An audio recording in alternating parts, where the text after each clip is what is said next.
Okay, तो इस video में बेसिकली हम रिवाइज करेंगे कैशिंग के बारे में, और स्प्रिंग बूट में हम कैशिंग को किस तरीके से इम्प्लीमेंट कर सकते हैं। उसके बाद हम एक रियल वर्ल्ड एग्जांपल भी देखेंगे कि कैशिंग को हम स्प्रिंग बूट एप्लीकेशन में कैसे यूज़ करते हैं। फिर पॉइंट 4 में हम लोग देखेंगे कि कैशिंग को कब हमें अप्लाई करना चाहिए और कौन से सिनेरियोज़ ऐसे हैं जहाँ पे हमें कैशिंग को अवॉइड करना चाहिए। और फिर उसके बाद फाइनली हम लोग देखेंगे कैशिंग का क्या एडवांटेज होता है और कैशिंग को इम्प्लीमेंट करने से क्या हमें डिसएडवांटेज मिलता है। और लास्ट पॉइंट हमारा रहेगा कि कौन से ऐसे पॉपुलर लाइब्रेरीज़ हैं जो कि हमें कैशिंग प्रोवाइड करती है, मतलब उन लाइब्रेरीज़ को हम इस्तेमाल करके आसानी से कैशिंग को इम्प्लीमेंट कर सकते हैं। तो लाइन बाय लाइन ही देखते हैं। Caching is a powerful technique to improve application performance by storing frequent access data in a temporary storage, the cache.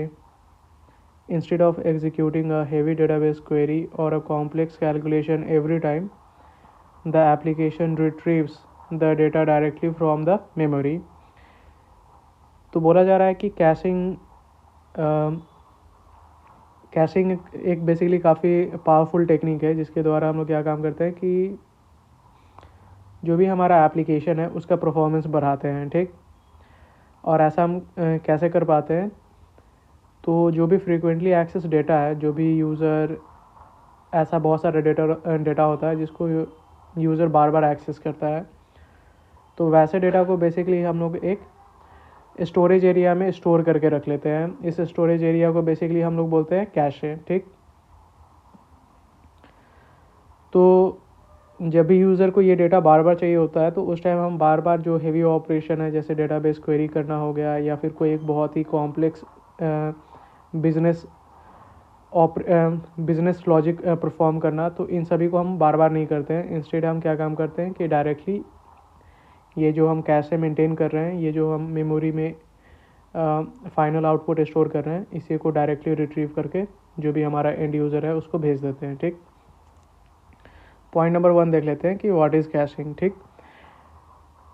Think of cache like a librarians desk. If a patron asks for a popular book, the librarian can go to all the way back to the library, to the stack, the database, or they could keep a copy of the popular book right on their desk, that is cache, to hand over instantly. तो बोला जा रहा है कि एक example के through हम लोग समझ लेते हैं कैशिंग को, कि मान लो हम एक लाइब्रेरियन के डेस्क के बारे में सोचते हैं और कोई भी एक पर्सन है, अगर वो लाइब्रेरी में आता है और जो मोस्ट पॉपुलर बुक है उसको मांगता है, ठीक। तो उस केस में क्या है कि लाइब्रेरियन के पास दो ऑप्शन है, या तो डायरेक्ट वापस लाइब्रेरी के अंदर जो भी जहाँ पर भी बुक रखे हुए हैं उनको जाके देख सकता है, वहाँ पर से लेकर आएगा और फिर जो भी पर्सन है उसको वो बुक हैंड ओवर कर देगा। दूसरा तरीका है कि जो भी पॉपुलर बुक है, जिनको बार बार जो भी यूज़र आते हैं और उनको सबसे पहले वही पॉपुलर बुक को पढ़ना है, तो पॉपुलर बुक का इतना डिमांड है, तो लाइब्रेरियन क्या काम कर सकता है कि उन पॉपुलर बुक्स का एक कॉपी अपने डेस्क पर ही रखेगा, ताकि उसके जो मेजॉरिटी ऑफ द क्वेरीज़ है वो अपने डेस्क पर बैठे ही बैठे उसको फुलफ़िल कर दे। ये नहीं कि उसको बहुत ज़्यादा टाइम लगेगा, एक तो लाइब्रेरी में जाएगा, ढूंढेगा भी, मेहनत भी करेगा। उससे बढ़िया है कि अपने फ्रंट डेस्क पर ही रखेगा जो भी पॉपुलर बुक्स है, तो क्वेरी भी फास्ट सॉल्व हो जाएंगी और उसकी मेहनत भी कम लगेगा। पॉइंट नंबर 2 है कि how to implement caching in Spring Boot. तो स्प्रिंग बूट में बेसिकली हम कैशिंग कैसे इम्प्लीमेंट करते हैं। Spring Boot makes caching incredible easy through Spring cache abstractions. It allows you to add caching to your method with simple annotations. तो बोला जा रहा है कि स्प्रिंग बूट में जो कैशिंग मैकेनिज्म है वो बहुत ज़्यादा आसान है। ऐसा इसलिए क्योंकि स्प्रिंग हमें एक कैशे का अब्स्ट्रैक्शन देता है, ठीक। अब्स्ट्रैक्शन बेसिकली हमारा एनोटेशंस होता है, ठीक। तो किसी भी मेथड, कोई भी मेथड जो एक कॉम्प्लेक्स और हेवी जो रिस्पॉन्स है वो अगर रिटर्न कर रहा है, अगर उस वैल्यू को हमें कैश करना है तो उसके लिए हम बेसिकली बहुत ही सिंपल एनोटेशंस है तो उसको यूज़ कर सकते हैं। मेनली 3 ही एनोटेशन है, बट उसमें से भी हम 2 ही को ज़्यादा यूज़ करते हैं। ये स्टेप्स दिया हुआ है कि कैसे हम कैशिंग को इम्प्लीमेंट करेंगे। तो पहला पॉइंट दिया हुआ है कि enable caching, add the enable caching annotation to your main configuration और Spring Boot application class। तो बोला जा रहा है कि एक हमारा मेन एनोटेशन होता है जिसको हम बोलते हैं अनेबल कैशिंग, ठीक। तो जहाँ पे भी हमारा कन्फिग्रेशन क्लास है या फिर जहाँ पे हमारा जो स्प्रिंग बूट का एंट्री क्लास है, ठीक, मेन क्लास है, उस क्लास के ऊपर हमें बस ये एनोटेशन यूज़ करना है अनेबल कैशिंग। इससे क्या होगा कि हमारा एप्लीकेशन अब रेडी हो जाएगा कैशिंग को करने के लिए। स्टेप 2 दिया हुआ है कि यूज़ कैशे एनोटेशन। तो बेसिकली हम जो कैशे यूज़ करते हैं, इम्प्लीमेंट करते हैं, तो उसके लिए हमें जो भी एनोटेशंस है तो उसको हम कैसे यूज़ करते हैं या फिर हर एनोटेशन का मतलब क्या है। @cachable used on a method to trigger caching if the data is in the cache, the method is not even executed। तो पहला पॉइंट बोल रहा है कि हमारा जो पहला एनोटेशन है वो है कैशेबल। कैशेबल को हम लोग मेथड्स पे यूज़ करते हैं। कब मेथड्स पे यूज़ करते हैं? जब भी हमको कैशे को ट्रिगर करना होता है। और जो भी यूज़र का क्वेरी है उसके अगर हमें क्रॉसपॉन्डिंग एक हमारे पास ऑलरेडी डेटा प्रेजेंट है हमारे कैशे में, तो उस केस में हम उस डेटा को यूज़र को रिटर्न कर देते हैं बिना हमारा जो मेथड है उसको एग्जीक्यूट किए हुए। पॉइंट नंबर 2 दिया हुआ है कि दूसरा हमारा एनोटेशन दिया हुआ है कैश इवेक्ट।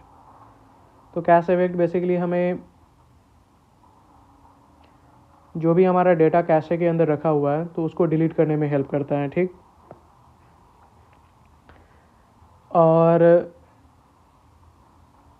हम अपने कैशे के अंदर से तभी डेटा को डिलीट करते हैं जब भी हमारा जो डेटा है, जो भी क्वेरी है उसके क्रॉसपॉन्डिंग जो भी डेटा है वो हमें या तो डिलीट करना होता है, ठीक। अगर एक हम डिलीट क्वेरी चला रहे हैं तो उस केस में भी हम चाहेंगे कि कैशे के अंदर जो मेरा स्टोर डेटा है वो डिलीट हो जाए, या फिर जो भी अगर कोई भी एक क्वेरी है तो उसके हेल्प से अगर हम कोई डेटा को अपडेट कर रहे हैं, ठीक, तो कैशे के अंदर जो उस क्वेरी के क्रॉसपॉन्डिंग डेटा स्टोर्ड है, रिस्पॉन्स स्टोर है, वो फिर ओल्ड हो जाएगा। उस केस में भी हम चाहेंगे कि अपने एंड यूज़र को ओल्ड डेटा सर्व ना करें, तो उसके लिए भी हम लोग कैश इवेक्ट का यूज़ करते हैं। फिर तीसरा है हमारा कैश पुट। तो कैश पुट बेसिकली हम यूज़ करते हैं जो भी हमारे कैशे के अंदर जो भी डेटा है, जो भी कैशे है उसको अपडेट करने के लिए बिना ज़्यादा कुछ इंटरफेयर किए हुए ये साथ साथ में ही अपडेट हो जाता है और हमारा मेथड भी एग्जीक्यूट हो जाता है, ताकि मेथड के एग्जीक्यूशन से जो हमारा डीबी है वो अपडेट हो जाए और जो हमारा कैशे है उसे हम डायरेक्टली कैश पुट के हेल्प से अपडेट कर रहे हैं। थर्ड पॉइंट हमारे पास है एक रियल वर्ल्ड एग्जांपल, ठीक।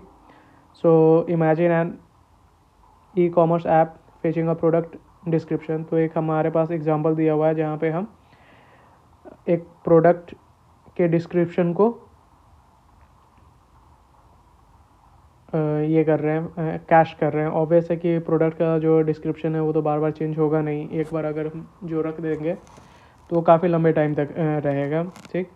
तो उस केस में क्या हम सबसे पहले कर रहे हैं कैशे को इम्प्लीमेंट करने के लिए सबसे पहले ये जो इम्पॉर्टेंट एनोटेशन है कैशेबल, ये हम मेथड के ऊपर लगा रहे हैं। कौन से मेथड के ऊपर? गेट प्रोडक्ट बाय आईडी के ऊपर, ठीक।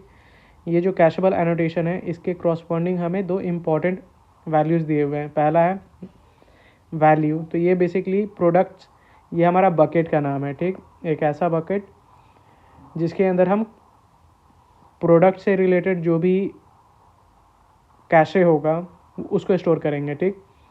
और ये आईडी है, तो जब भी हमें ये आईडी, ये जो आईडी है, जो पैरामीटर में हमारे पास आईडी है, तो जब भी हमारे पास क्वेरी आएगा कि इस आईडी के करस्पॉन्डिंग इस आईडी का जो प्रोडक्ट है उसका हमें डिस्क्रिप्शन चाहिए, तो उस केस में हम क्या काम करेंगे, सबसे पहले अपने बकेट के अंदर देखेंगे। कौन से बकेट के अंदर, तो ये जो हमारा प्रोडक्ट कैशे, ये जो प्रोडक्ट का कैशे बकेट है, इसके अंदर हम जाएंगे और सबसे पहले हम आईडी देखेंगे। अगर आईडी 1 अगर प्रेजेंट है तो यहाँ पे जो भी डिस्क्रिप्शन होगा वो हम डायरेक्ट यूज़र को दे देंगे बिना मेथड को एग्जीक्यूट किए हुए, ठीक।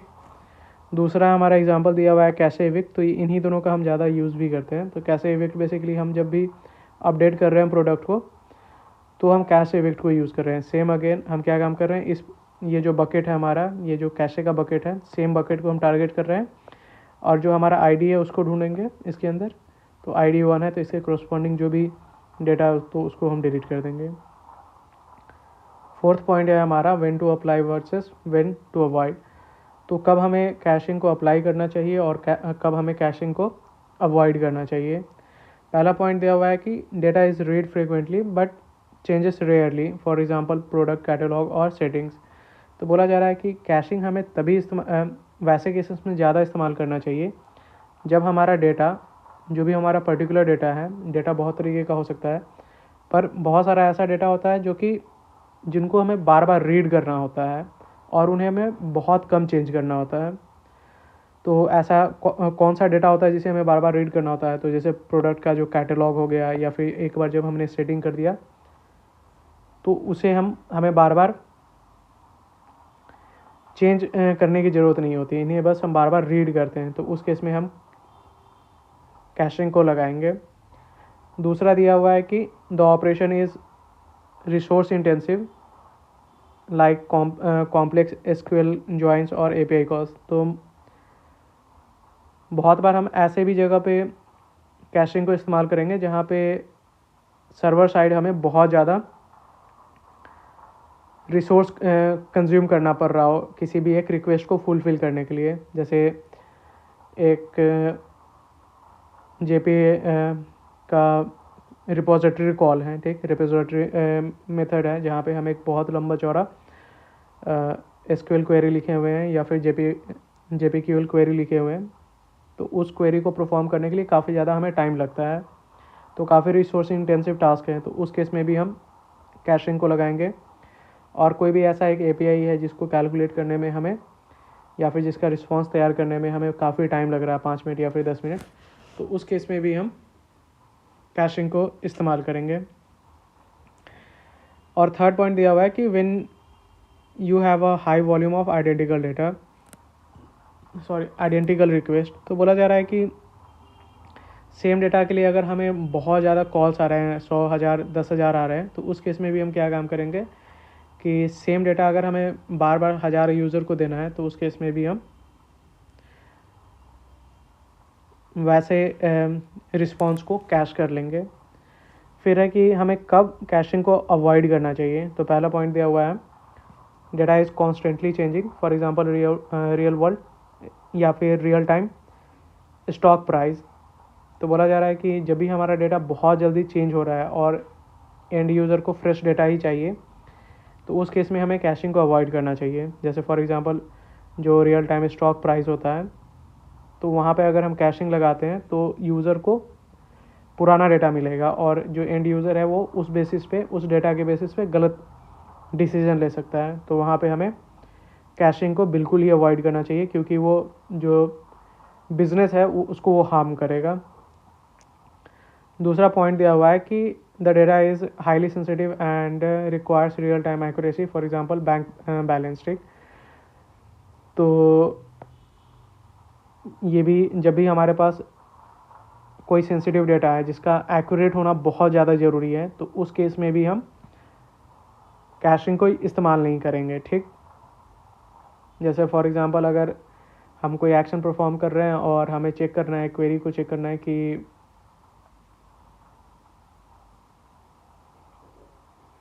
और उस बेसिस पे अगर हमें कोई डिसीजन लेना है तो अगर हमारे पास पुराना डेटा मिलता है तो फिर उस केस में बिजनेस को लॉस हो सकता है। थर्ड पॉइंट दिया हुआ है कि when you have low memory availability on the server, तो बोला जा रहा है कि जब हमारे पास लो मेमोरी यानी कम रैम हो हमारे सर्वर के ऊपर तो उस केस में भी हमें कैशिंग को अवॉइड करना चाहिए। रीज़न है कि जो कैशे है वो हमारा रैम में ही स्टोर होता है। पॉइंट नंबर 5 दिया हुआ है कि एडवांटेजेस एंड डिसएडवांटेजेस। तो कैशिंग का एडवांटेजेस और डिसएडवांटेजेस क्या होता है, पहले एडवांटेजेस देख लेते हैं। तो एडवांटेजेस है कि रिड्यूस लेटेंसी होता reduce latency, reduce database load and improve scalability. पहला पॉइंट है कि जो कैशिंग को जब भी हम इस्तेमाल करते हैं तो एक रिक्वेस्ट को प्रोसेस करने का टाइम बहुत ज़्यादा सिग्निफिकेंटली कम हो जाता है। ठीक, मतलब हम ज़्यादा जल्दी यूज़र के रिक्वेस्ट को प्रोसेस कर पाते हैं, उसको रिस्पॉन्स दे पाते हैं। ठीक, तो responses are much faster since memory access is quicker than a disk access. तो ऑब्वियस है रिड्यूस डेटाबेस लोड। तो सिंस हम जो यूज़र का क्वेरी है उसको हम डायरेक्ट कैशे से ही रिस्पॉन्ड कर रहे हैं तो हमें बार बार डेटाबेस को हिट नहीं करना पड़ रहा है, तो डेटाबेस के भी ऊपर जो लोड है वो काफ़ी कम हो जाता है। Improved scalability, your app can handle more users with the same hardware. तो ओवरऑल हमारा जो एप्लीकेशन है उसका स्केलेबिलिटी भी काफ़ी बढ़िया हो जाता है बिना हमारा जो सर्वर साइड का जो हार्डवेयर है उसको इम्प्रूव किए हुए। अब हम डिसएडवांटेजेस देख लेते हैं। तो डेटा स्टेनलेस, 3 मेन डिसएडवांटेजेस के बारे में दिया हुआ है। तो एक तो है डेटा स्टेनलेस, कॉम्प्लेक्सिटी, फिर है memory overhead. Data stainless, the biggest risk is serving old data if the cache isn't clear properly. तो अगर हम लोग कैशे को, जैसे कोई भी डेटा है जिसको हम कैशे कर रहे हैं तो उसके लिए हम एक इविक्शन पॉलिसी रखते हैं कि कब वो डेटा हमारे कैशे से निकल जाएगा और न्यू डेटा उसकी जगह आना शुरू होगा। हो सकता है 1 घंटा के लिए हम लगाएं, 1 दिन के लिए लगाएं, 1 मंथ के लिए लगाएं, या फिर 1 मिनट या फिर 5 मिनट के लिए लगाएं। तो ये काफ़ी इम्पॉर्टेंट है कि हम किस हिसाब से अपना जो भी कैश डेटा है उसका इविक्शन पॉलिसी रखते हैं। ठीक, ताकि यूज़र को बहुत ज़्यादा पुराना डेटा ना मिले। नाउ जो दूसरा डिसएडवांटेज है वो है complexity, managing cache eviction policy knowing when to delete data can be tricky. ऐसा बहुत बार होता है कि हमें प्रॉपर आइडिया होता नहीं है कि यूज़र को हम कितना पुराना डेटा दिखाएंगे कैशिंग के हेल्प से तो काम चलेगा हमारा, तो उस कारण से भी काफ़ी बार प्रॉब्लम आता है। Third disadvantage is memory overhead, caching uses RAM if not managed, for example no TTL और size limit, it can lead to out of memory error. तो थर्ड एरर हमारा बोला जा रहा है कि मेमोरी ओवरहेड आएगा। तो मेमोरी ओवरहेड का बेसिकली मतलब है कि हमारा जो पूरा रैम है वो भर गया है। कैसे भर गया है, तो जब भी हम कैशे को यूज़ करते हैं तो वो हमारा जो भी डेटा है उसको डायरेक्टली रैम में ही एक जगह स्टोर करके रखता है। और अगर हम कैशिंग के पॉलिसी में ये चीज़ डिफाइन नहीं करते हैं कि कितने नंबर ऑफ एंट्रीज अगर प्रोडक्ट से रिलेटेड जो भी क्वेरी है तो कितने क्वेरी का डेटा हम स्टोर कर सकते हैं, 1000, 10,000, लाख, अगर हम सेट नहीं करेंगे तो उसके इसमें सारा जो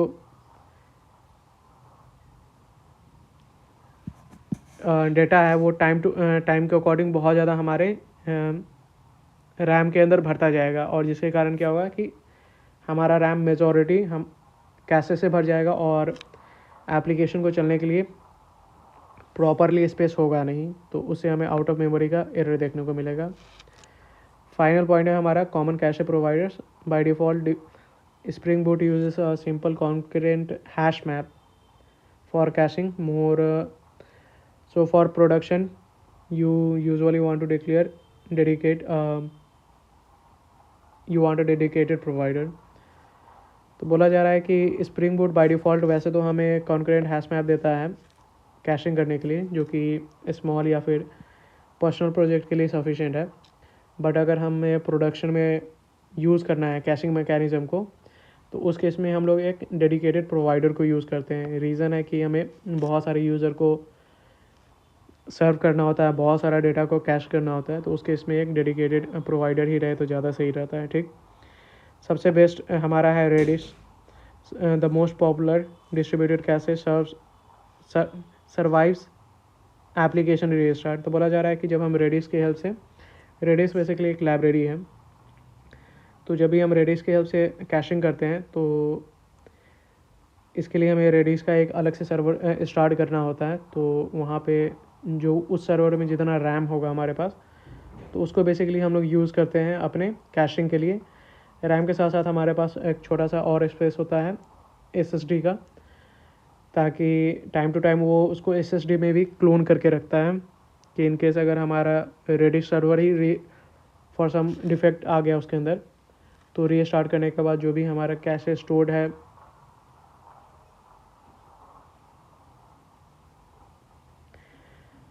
SSD के अंदर, तो उसको हम वापस से कॉपी कर सकते हैं। इंस्टेड कि आप धीरे धीरे एक एक करके हम जो भी कैश का बकेट है उसको भरें। ठीक, फिर दूसरा प्रोवाइडर हमारा EH cache, that is so EH cache is Java based, very fast and great for local caching. दूसरा EH कैशे भी है, तो इसमें भी हम लोग लोकली रैम और SSD के अंदर स्टोर कर सकते हैं डेटा। कम डेटा है तो रैम में ही रहता है, ज़्यादा हो गया ओवरफ्लो करने पर ये SSD के अंदर अपना डेटा को रखता है। कैफ़ीन सबसे बेस्ट है अगर हमें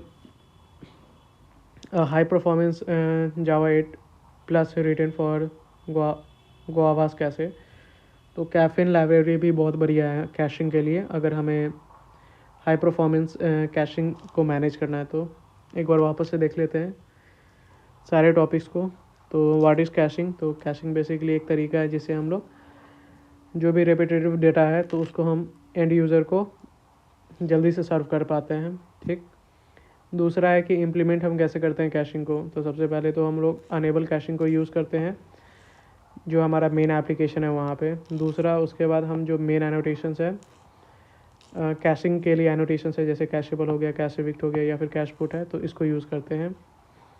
रियल टाइम एप्लीकेशन, जैसे हमें जो भी प्रोडक्ट है अगर उसका डिस्क्रिप्शन बार बार हमसे मांगा जा रहा है, तो उस केस में हम लोग कैशेबल एनोटेशन को यूज़ कर लेंगे, एक बकेट आईडी दे देंगे और एक हम की आइडेंटिफाई कर देंगे कि किस बेसिस पे हम जो कैशिंग के अंदर डेटा है उसको स्टोर करेंगे। तो हर आईडी के करस्पॉन्डिंग जो भी रिस्पॉन्स होगा, मतलब ये जो यहाँ पे प्रोडक्ट करके जो हमारा रिस्पॉन्स है, ऑब्जेक्ट है, उसको हम स्टोर करेंगे हर आईडी के करस्पॉन्डिंग। सिमिलरली कैश इविक्ट, तो जो भी हमारा कैशे के अंदर जो भी ये पर्टिकुलर आईडी है तो उसके करस्पॉन्डिंग जो भी ऑब्जेक्ट होगा उसको हम डिलीट करेंगे। कब हमें इस्तेमाल करना चाहिए, कब हमें अवॉइड करना चाहिए? जब हमें सेम डेटा को फ्रीक्वेंटली बार बार एक्सेस करना हो और वो डेटा बहुत कम चेंज हो रहा है, तो उस केस में हम कैशे को इस्तेमाल कर सकते हैं। जब हम एक रिसोर्स इंटेंसिव टास्क परफॉर्म कर रहे हैं जैसे SQL ज्वाइन या फिर API कॉल, तब हम कैशे को इस्तेमाल कर सकते हैं। या फिर सेम टाइप का जो रिक्वेस्ट है वो हमारे पास बार बार आ रहा है, तो उस केस में भी हम कैशिंग को इस्तेमाल कर सकते हैं। कब हमें अवॉइड करना चाहिए कैशिंग को? जब हमारा जो डेटा है, जो डेटा हम सर्व कर रहे हैं और वो बहुत रियल टाइम में ही चेंज हो रहा है, तो उस केस में हमें कैशिंग को अवॉइड करना चाहिए।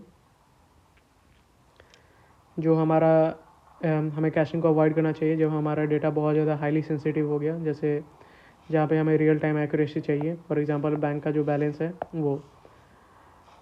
और हमें कैशिंग को तब भी अवॉइड करना चाहिए जब हमारे सर्वर पे कम मेमोरी हो। एडवांटेजेस, डिसएडवांटेजेस, तो कैशिंग को इस्तेमाल करने से जो यूज़र का रिस्पॉन्स है, यूज़र का जो रिक्वेस्ट है और उसके लिए जो रिस्पॉन्स है उसका लेटेंसी कम हो जाता है। दूसरा, कैशिंग को इस्तेमाल करने से डेटाबेस के ऊपर भी बहुत कम जो लोड है वो काफ़ी हद तक घट जाता है। तीसरा है कि कैशिंग को इस्तेमाल करने से जो ओवरऑल जो हमारा एप्लीकेशन है वो काफ़ी ज़्यादा स्केल कर जाता है सेम हार्डवेयर के ही ऊपर। डिसएडवांटेज है कि हम लोग पुराना डेटा यूज़र को दे रहे होते हैं। दूसरा डिसएडवांटेज है कि कैशिंग का हमें इविक्शन पॉलिसी थोड़ा समझ के डिफ़ाइन करना होता है। और तीसरा है कि अगर हम कैशिंग का लिमिट नहीं, अगर ढंग से लिमिट अगर नहीं डालते हैं तो उस केस में क्या होगा कि आउट ऑफ मेमोरी का एरर वो हमें दे सकता है। और कुछ कॉमन कैशे प्रोवाइडर्स हो गए जैसे रेडिस सबसे बेस्ट, उसके बाद कैफीन है, और लास्ट में हम बोलेंगे EH कैसे। बस।